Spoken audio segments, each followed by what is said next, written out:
Welcome to the National Women's Fitness Academy podcast. We're here to talk about women's health, female hormones, body image, and all things health and fitness.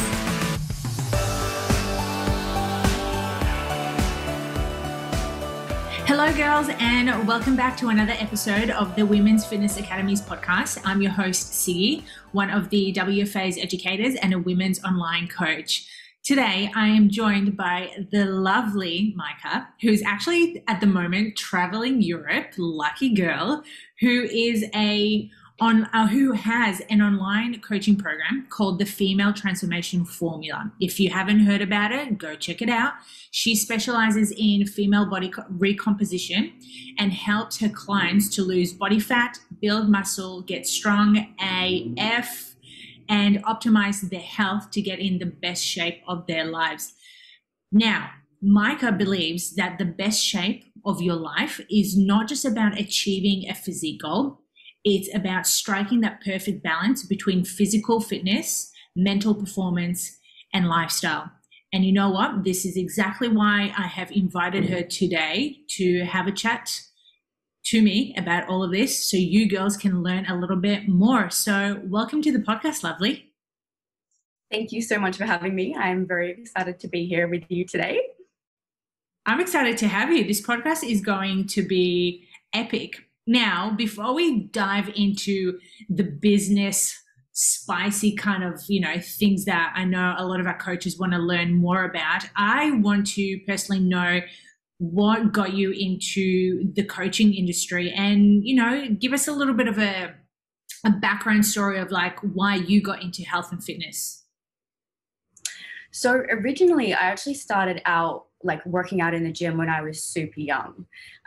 So I actually came from a pretty broken home. There was a lot of just mental health issues and physical, mental abuse going on at home. And I was also like heavily bullied at school. So I didn't really have a safe place. And I lived in a super small country town called Tari in Australia. Some of you may have heard of it. And they had this like super, super old school, rusty as hell gym. And that became like just a place for me to go where it was just a safe space. And honestly, I just fell in love with the way that it would make me feel. Like after school, as soon as the bell would go, I would just go straight to the gym. And, at the time I had absolutely no idea what I was doing. Looking back, I'm just like, oh my God. It actually took me a little bit of time to actually feel comfortable to go into the weights room. Like when I first signed up, I was literally, as most people can probably relate to this, just on the cardio machines and listening to my little iPod mini.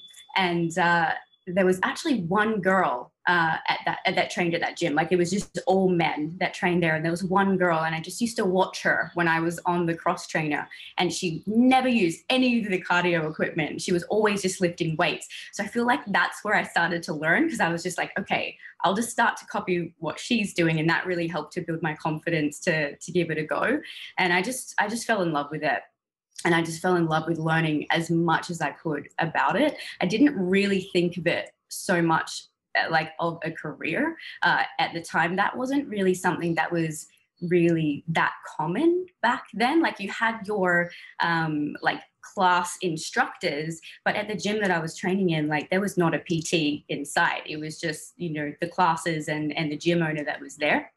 So I never really thought of it being an actual career. And I actually went to university for 3 years to study music after I finished high school.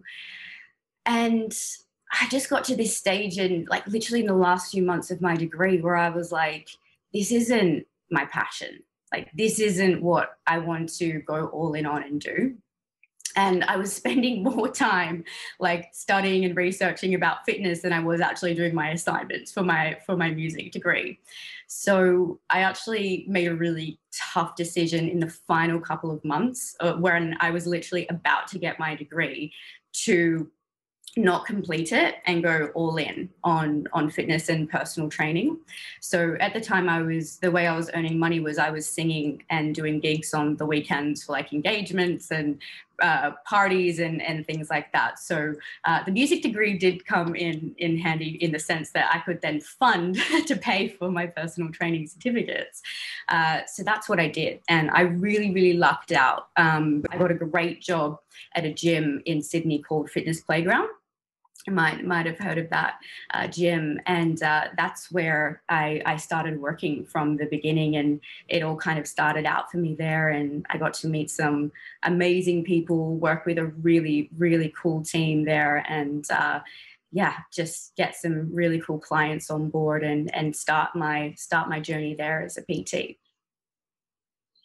I love the fact that you shared with us that you studied music and then you funded that money to become a personal trainer.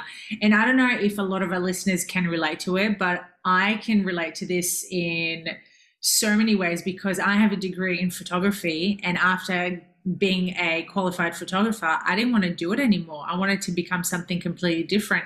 And this is something that's not spoken enough about, how you can change your careers as you go along with life. You know, too often we're trying to stick to one true identity that we think is the only way possible for us, but yet you've done it, many other people have done it, and you can literally just change the way your career, your future. And I love that. It's really inspiring, and I hope our listeners are listening to this. For those who are wanting to become coaches, it's like it's possible for you to move out of your comfort zone to do whatever you want.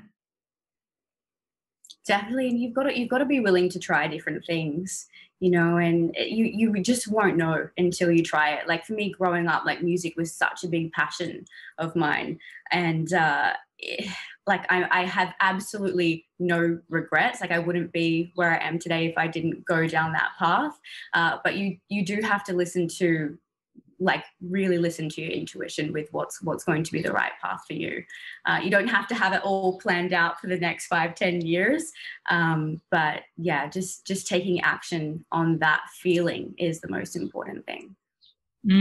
Taking action, that resonates really well with me. You mentioned that you started doing one-on-one coaching at Fitness Playground. How did you veer from the face-to-face to the online platform? Yeah, so I worked full-time in the gym for around about 5 years before I actually started to slowly make that transition. And in that 5 years, like my journey really did have a lot of ups and downs. I feel like it's not really that prevalent so much these days in the industry, but when I first started, bodybuilding competitions were huge. Like they were really, really popular. And I kind of felt this pressure when I first became a PT that was the step that I needed to take in order to become seen as a leader in the industry and seen as someone that really walks the walk. I was so naive back then, but I dipped my toes into it, and I did a prep, and it was really, like, again, no regrets. It taught me so much, but it just left me in a really, really negative headspace with fitness. Basically, I was doing everything that is wrong with the fitness industry, like always being in a period of calorie restriction, overtraining, under-recovering, just super high stress. Not to mention, I was working in the gym full time. So I was waking up at like 4:30 a.m. in the morning. I wouldn't get home until 9-10 p.m. in the night. And I was doing that like 6 days a week. So it was just a lot of stress on my body. And it wasn't the vision that I ultimately had for myself, because I wanted to be a representation of a personal trainer that was fit and strong and healthy. And that's the message that I wanted to be teaching to my clients. But the methods that I was following and what I was doing, I was like, I would never give this to my clients. I don't want them to experience this. So when I say I dipped my toes in it, like I did that, and then I came straight out of it, and I was like, that's not the route that I want to be going down. And it wasn't actually until I met my now fiance, Ewan, who was also working as a personal trainer like started working as a personal trainer in the gym, and I actually started working with him, and he took over my coaching. And he just completely flipped everything upside down for me. Like, I went from training in the gym 6 days per week to training in the gym 3 days per week, and focusing on trying to do as many different things as I could in a session, to literally just focusing on getting super, super crazy strong in a gym. And like, we built my food up to the most amount of food that I'd ever eaten in my life. And I just felt like I like really found my passion for fitness again, because I did lose it a bit. Like, it started to feel like it was something that I had to do rather than something that I was really in love with and was enhancing my life, and something that I really wanted to do. And that was just so transformative for me, to really just learn a different process to be able to get amazing results. Because here's the thing, like, I did want to still get amazing results and make progress with my physique. Like, that to me is so important. I love every year knowing that I've put in the work to make progress, but it was just such a different way of doing it. And that's what we teach at the FTF, which is female body recomposition, which is all about getting super crazy strong, fueling your body, optimizing your health, getting in the best shape of your life, but doing it in this really like minimal and lifestyle focused way. So once we basically decided to start working more together, because we were spending all of our time together anyway, and we would always be like sitting down and like going through like case studies with our own clients and like figuring things out and like designing training programs. Like, we just absolutely loved working together. And then we were like, okay, well, why don't we go all in on the female transformation formula and really build that up together? Because I had a vision for the coaching program that I wanted to create, and I'm sure you can resonate with this, and a lot of personal trainers will resonate with this as well. There's only so much that you can do in a 45 to 60 minute session with someone in the gym. There's only so much you can do. And it really does become about just like taking them through that training session. So you don't get to really dive into detail with what's going on in their lifestyle and their nutrition, and like actually coaching like the mental development side of things. So I knew that the way that I was currently running my business wasn't going to work for the vision that I had. And so then that is why we decided to turn it into an online coaching program, so that we could provide the girls with like all of the support, all of the guidance, the accountability, all of the educational resources, but still be able to work with them in a one-on-one setting. Because that's what I was always looking for myself in a coaching program. I didn't just want someone to take me through a training session. I wanted someone to like look at my entire lifestyle and be able to coach me through so much more than that. So it was a slow transition. Like, we didn't do it straight away. I was still working in the gym and running the FTF online for quite a while. I think thinking back, it was probably around a year. And as it grew, I would just slowly taper down the amount of sessions I was doing in the gym, which was hard because I was so close with all of my clients there. But I had a whole mishmash of different clientele when I was working in the gym. Like, I was training 19-year-olds, I was training 90-year-olds, like men, women, people with like completely different goals, people that wanted to run marathons, people that wanted to lose body fat, people that wanted to like improve their mobility. Like, it was like so many different types of people. And I knew that I wanted to specialize. I knew that I wanted to specialize in what we are currently doing now at the Female Transformation Formula, and purely just work with women. So like, to anyone listening to this, if you are looking to make that transition into online, do it gradually if you are currently working in a gym, because it just allows you to take the pressure off and just grow it really nice and slowly, and you can figure things out along the way as you go to make it even better. You made such good points, especially about the transition from face-to-face to online. You know, when some of us didn't have that option during COVID, we literally just moved everything to online. You know, for some it worked, for some it didn't. But I love the fact that you also mentioned how when you were at the gym, you literally trained anyone and everyone. And I can so resonate to that, because I literally, like, the oldest client I've ever had was 89. And the youngest client I've ever had was like 17. And they all wanted different goals. And exactly what you mentioned before, at the beginning, you're trying to figure out what it is that you're wanting to specify, who you're wanting to help. And I guess that is the journey about becoming a personal trainer. And also the reasoning behind you wanting to make it a little bit more personalized, because as a coach, but also as a client, that 45-minute on the gym with your coach isn't enough. You always just want more. You want to spend more hours and more days.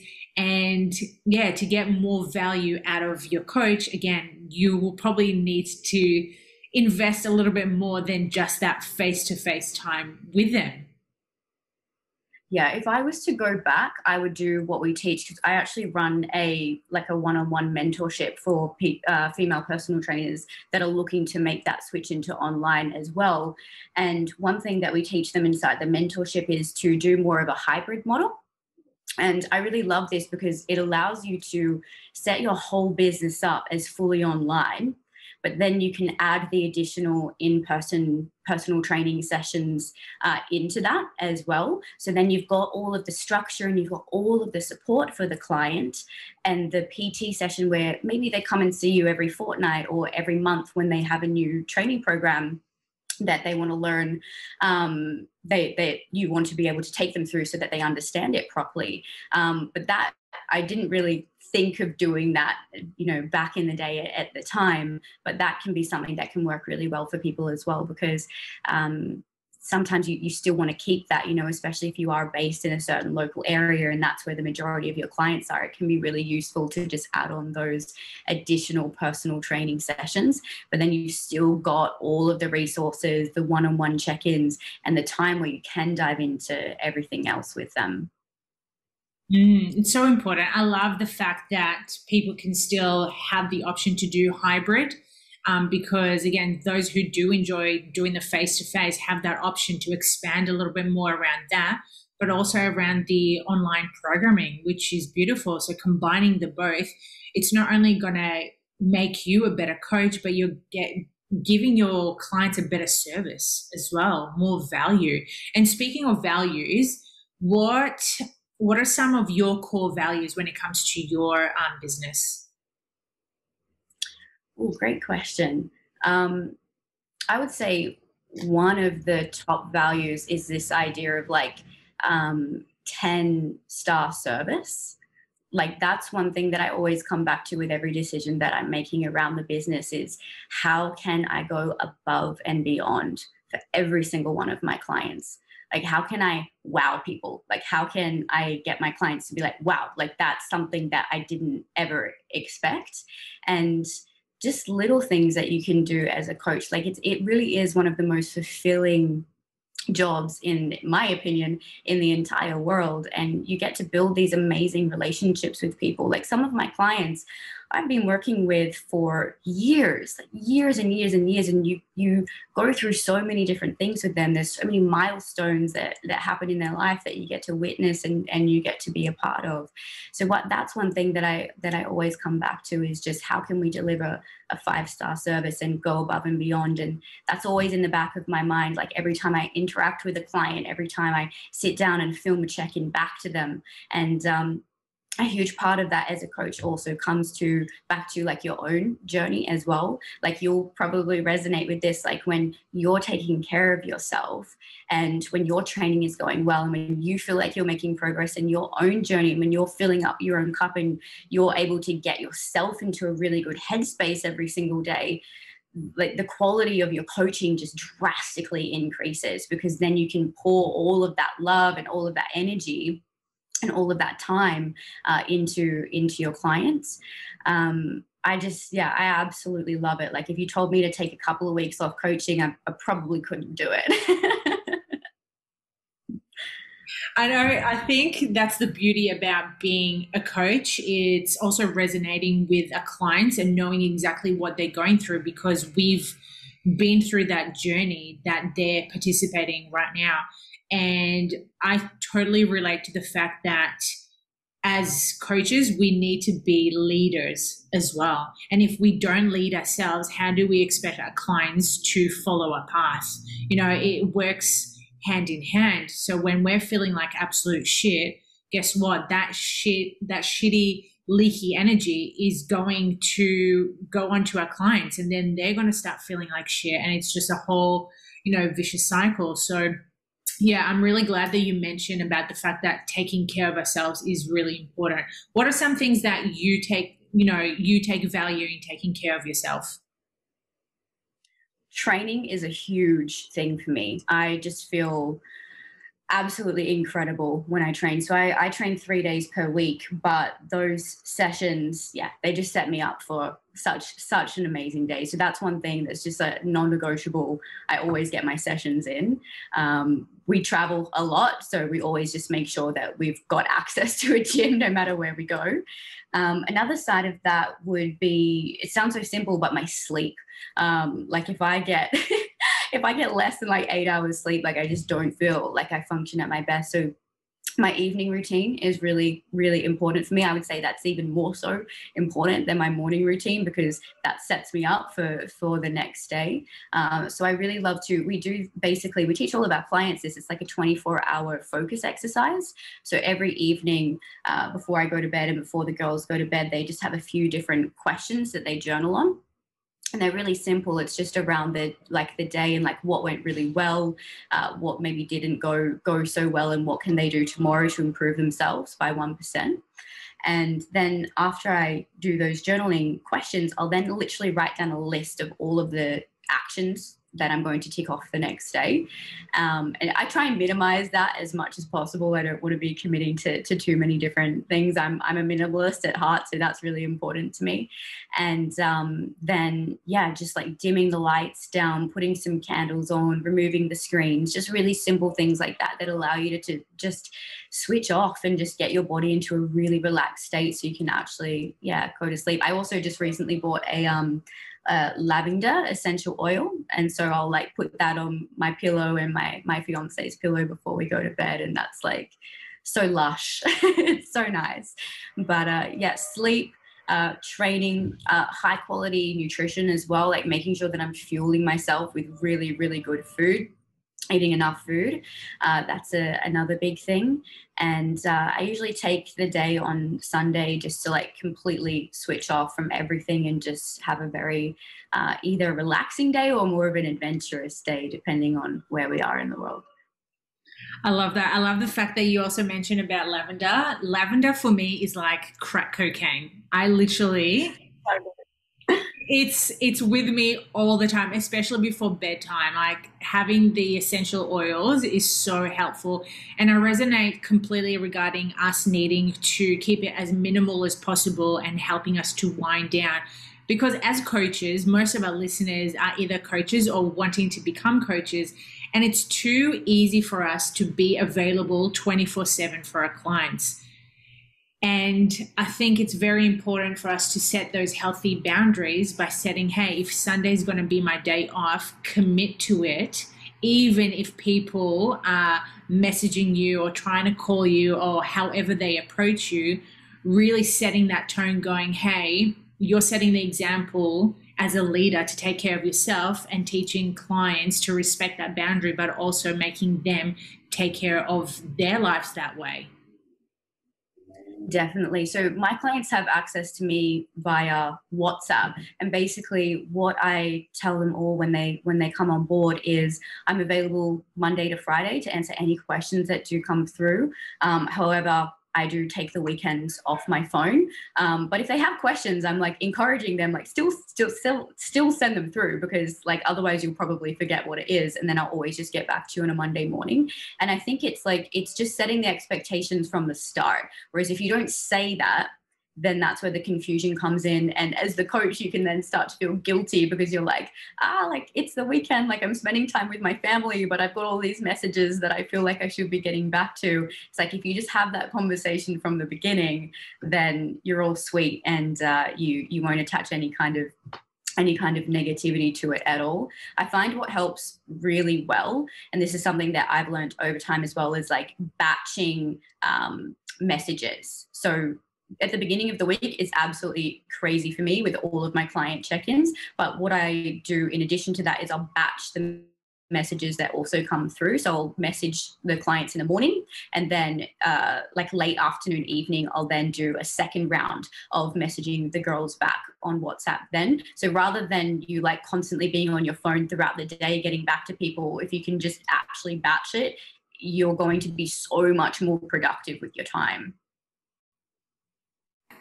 I love that. I usually do tell clients the amount of time where I'm available and then have Sundays off. But it's also setting the expectations for the clients as well, when they can contact you and when they can't. And that's where that is a positive way, showing them how they can start setting up healthy boundaries for their lives, you know, during work, during family, during friends, or whatever boundaries they need to make. Definitely. I love, so with my phone, I don't have a single notification on my phone for anything. Like I turn all of that shit off because it's distracting. And when you've got productive work to get done, like you need to be focused. So I think that is really helpful for coaches as well, as like on WhatsApp, like turn off all notifications so that it's not that you're constantly being reminded of these messages coming through. And you can just sit down once or twice a day and get back to everyone at the same time. I do that with things like social media as well. Like if I'm not creating something on the actual platform, or getting back to people, I will just delete the app for the rest of the day, because otherwise it's one of those things, like you'll just open your phone and that can be like usually the first thing that you click on, right? If it's like right there. So I find that can be really helpful as well for productivity, is like once you've, you know, created your own content, gotten back to people, put a few stories up, things like that, then just deleting it that's been a really big game changer for me. I haven't deleted it just yet, but it is very tempting when you open your phone and you want to go on your phone and check like a message or, something that pops up, but then you end up on Instagram and you're on this rabbit hole of watching reels. And it's just like, oh my God, like how did I get myself into here? But I also love the fact that you mentioned that you switch off all the notifications. That was a game changer for me.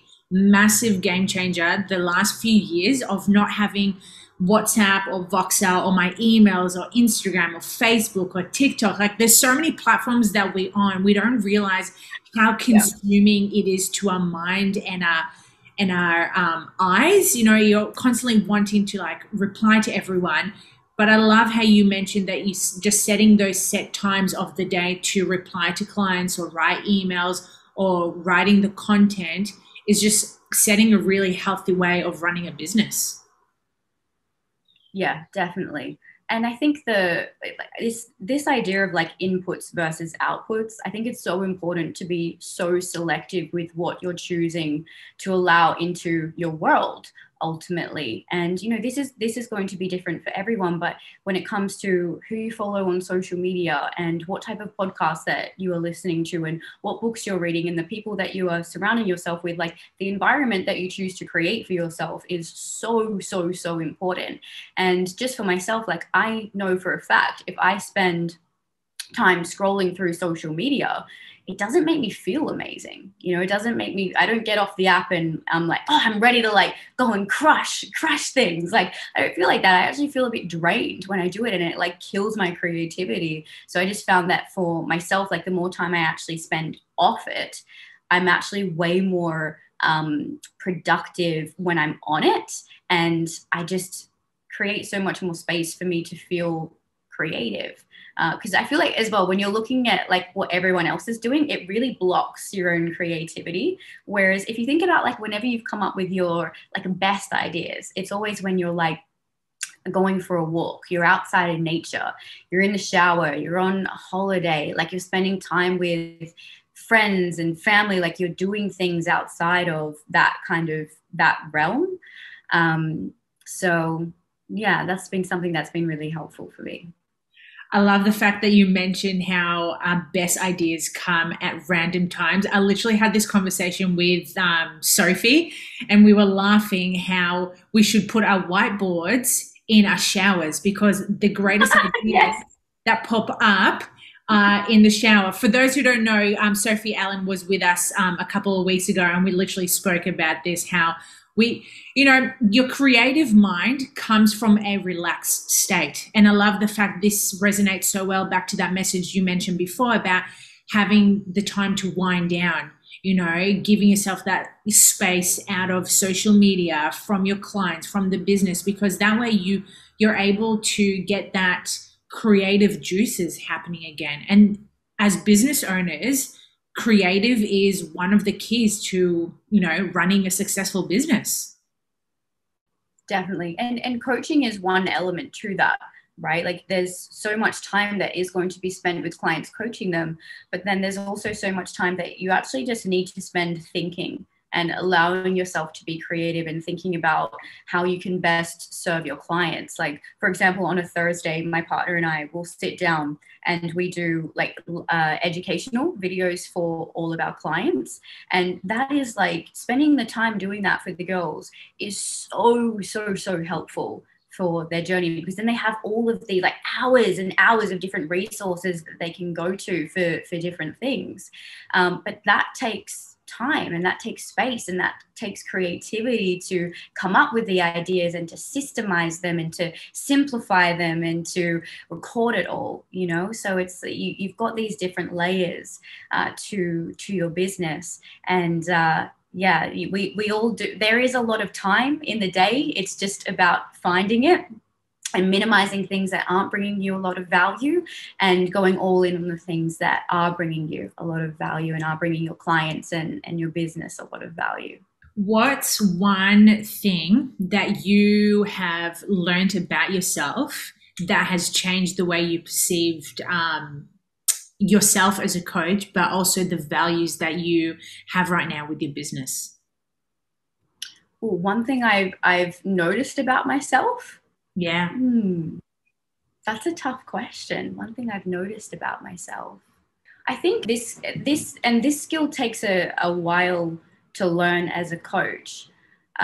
When I first started personal training, I was so nervous to actually tell people the truth about what they needed to hear to get results. So I'd always kind of like beat around the bush a little bit in that sense. And then I started working with a lot more male clients, and I could notice that they actually responded really well to like just saying it how it is. And that's been one thing that has massively helped me as a coach, is just noticing that and then building that skill with clients to be able to come to them with compassion and come to them with empathy, but also being able to hold a higher vision for them and paint that picture of like, hey, like, I know that you're going through these things. I know that these things are hard right now, but I am calling you out here because I know what your potential is over here. This is where we're going. Like, let's work together as a team to take that action. And I think that takes time to build. But I would say over the years, that's been one thing that I've noticed about myself that has massively changed the game for me as a coach, because I have better conversations with my clients and they get far better results because of that. What do you think is one thing that actually helped with that? Was it just your self-discovery, or was it through certain resources or courses that you invested in? I would say definitely more self-discovery with that aspect of things, as well working with more like males in the gym, like I said, where I started to notice that it's like they just responded differently. And then I was like, why am I treating my female clients different to how I'm treating my male clients here? Like that's not making much sense. So that was kind of just like an aha moment for me of like, okay, like this approach works. Like, let's go all in on building that skill set.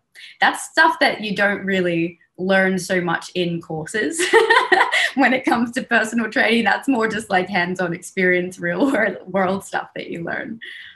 And you know what? That is probably one of the best ways to become a better coach. It's that personal experience that you go through. Like you said, you had that aha moment with your male clients, and now you've transitioned that human behavior or interaction to your current business with females. Even though they're two different sexes, we're still humans. We still act and think the same. So why not use and perceive the same language onto them and see the outcome? And obviously the outcome was very positive. I would say another big thing that I've learned with clients is and you'll notice this with your clients, some people are very rational with the way that they think about things, and other people are more like emotionally driven with the way that they think about things. Like I would say I'm definitely more emotionally driven, whereas my fiance Ewan, he's very rationally driven, and it's so interesting to see like the differences in our clients. So the way in which you would coach those people would be slightly different, especially when they do come up against certain obstacles. It's like knowing which tool to bring in, and when like some people you just need to word things differently than others. So it's like, that's what I love about coaching, is like getting to experience all of these different types of conversations with people and really get to know them on a deeper level. I love that. So good. Before we head off, what's one thing that you would like to share with our listeners for them to have a better experience with their coaching business? I think the one thing I'd love to share is just coming back to that idea of like coaching and personal training really is one of the most fulfilling jobs in the world. And we are so blessed and we're so lucky to be able to do it. And if it's something that you really are passionate about, just keep going, keep learning, keep upskilling yourself as a coach, and keep putting in the work to get really, really clear on who your clients are and what they actually need from you. Like that's been a huge part of my journey, is kind of, there's so much to learn. There's so many different ways to do things in the fitness industry, but really coming back to your clients and building your whole entire business and systems and resources around that person is the thing that is the most helpful and the most valuable thing to do. Amen. I love that. Such a good way to end today's podcast. Beautiful. Thank you so much for your time today. It has been very insightful. Now, before we head off, where can our followers and listeners find you? So my Instagram is Coach Micah Katarina, and the Female Transformation Formula website is literally just femaletransformationformula.com. Easy. Love it, girls. Well, if you enjoyed today's podcast, please make sure to screenshot it, tag us at the Women's Fitness Academy, tag myself, tag Coach Micah. And then till next time, stand high with those values and sniff that lavender oil. 100%. Thank you so much for having me.